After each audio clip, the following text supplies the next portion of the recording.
Ok, alors aujourd'hui on va déballer la petite caméra que Gearbest m'a envoyée. C'est une Explorer Elite. C'est un joli packaging. C'est une caméra qui se veut un peu comme la GoPro. J'en ai une là pour comparer. Sauf que ça coûte seulement 80 $ je crois de mémoire. Je vous mettrai le lien de toute façon dans la description. Si on regarde sur la boîte, on voit que ça fait de la 4K, donc de la très haute résolution. On ne sait pas quel nombre d'images par seconde. On a la référence du CPU, enfin de la CPU, ça me parle pas. Un capteur Sony à 12 mégapixels et un angle de 170 degrés, donc c'est un grand angle. Et c'est étanche jusqu'à 30 mètres de profondeur. Dans quelle eau, pendant combien de temps, aucune idée. Et on a de la connectivité Wi-Fi. Donc si on ouvre le paquet, c'est plutôt joli. Donc on va déjà déballer la caméra.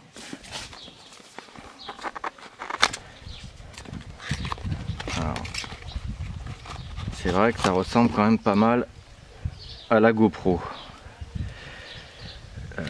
On va sortir les deux pour comparer. Donc là on a la GoPro, c'est une Hero 4 Silver avec son écran. Alors là, comme je connais pas, il semblerait que ça s'ouvre exactement de la même manière que la GoPro, si c'est pas de la copie parfaite. Donc ça c'est sympa, parce qu'au moins on va pouvoir prendre les boîtiers à imprimer en 3D qui sont pour la GoPro, parce que j'ai regardé un peu sur Thingiverse et compagnie, et il n'y a pas trop d'objets qui correspondent à la référence de cette caméra. Donc bon, on a un bel écran aussi, avec une protection qu'on enlèvera plus tard. Alors, on va ouvrir la trappe si j'y arrive, pour voir à quoi ça ressemble. Donc là on a la batterie. J'ai pas regardé le poids et j'ai pas de balance sous le coude, mais pareil je vous le mettrai dans les commentaires. Une batterie 3,7 volts, 1050 mAh. On verra combien de temps ça dure. J'ai pas fait attention, c'est pas là qu'on met la... Voilà, la SD je la cherchais. Hop.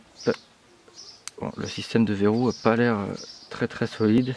Donc on a le port USB, enfin il y a deux ports. Il y a sûrement un micro USB, le second je sais pas trop ce que c'est. Bon, on verra dans la doc ce que c'est.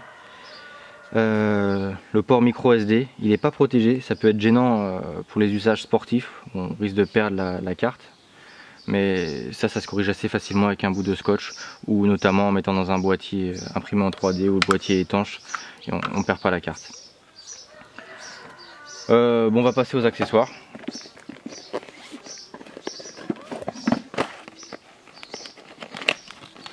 Tout est bien emballé. Donc là on a un support qui doit être pour les guidons ou les tubes quelconques. Oui, ça doit être pour les vélos, j'imagine. On a une deuxième trappe. Alors, je sais pas quelle est la différence avec la seconde. Il y en a peut-être une qui est étanche et pas l'autre. On verra dans la documentation. On a des lanières, des straps, des velcro.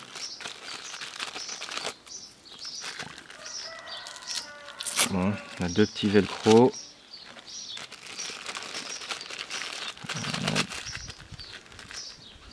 Deux lanières, on verra ce qu'on peut faire avec tout ça plus tard.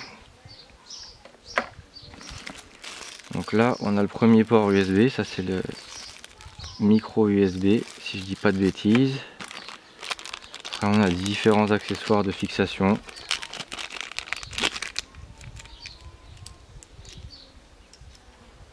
Étant donné que j'ai jamais utilisé vraiment la GoPro ni ses accessoires, je me la suis fait prêter pour l'occasion. Je sais pas trop à quoi ils servent. Une pince, probablement accrochée avec une des lanières. Il y a de quoi faire niveau support, c'est pas mal hein, pour un pack à 80 €, enfin 80 $, hors port, hors taxe. C'est pas mal. Donc là on a un support courbé. Encore un autre support. Bon, je vais pas tous les ouvrir. Hein. À la limite, je regarderai sur la page produit, on doit retrouver le descriptif. Bon, je vais regarder quand même ceux-là, c'est des supports à coller, donc à usage unique. Une fois que c'est collé, j'imagine, avec du scotch 3M, ça doit plus se recoller. Ok. Donc encore un petit boîtier. Ça doit être fait pour être mis sur trépied, ça on dirait, vu les différents supports, fixation. Encore des fixations avec différentes tailles, différents angles. Voilà. Un petit leash en métal, ça c'est pas mal. Je me suis toujours demandé si je pouvais pas accrocher ma runcam sur mon drone.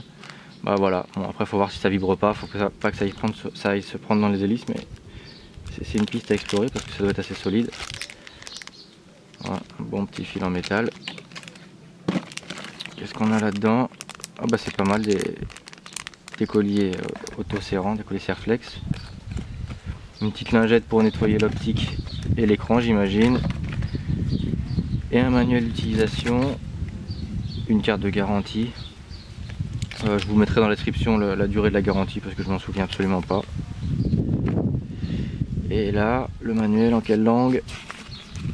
Donc a priori c'est anglais uniquement.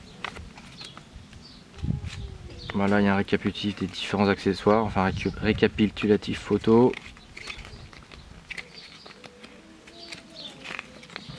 Et en effet tout est en anglais. Bon, moi ça me pose pas de problème. Et peut-être qu'on trouve quelque chose en français sur le site, il faudra regarder. C'est tout pour ce déballage. On verra. Là je vais en profiter de mes vacances du coup pour faire un comparatif avec la GoPro Hero 4 et la Runcam V2 que j'ai sur mon drone.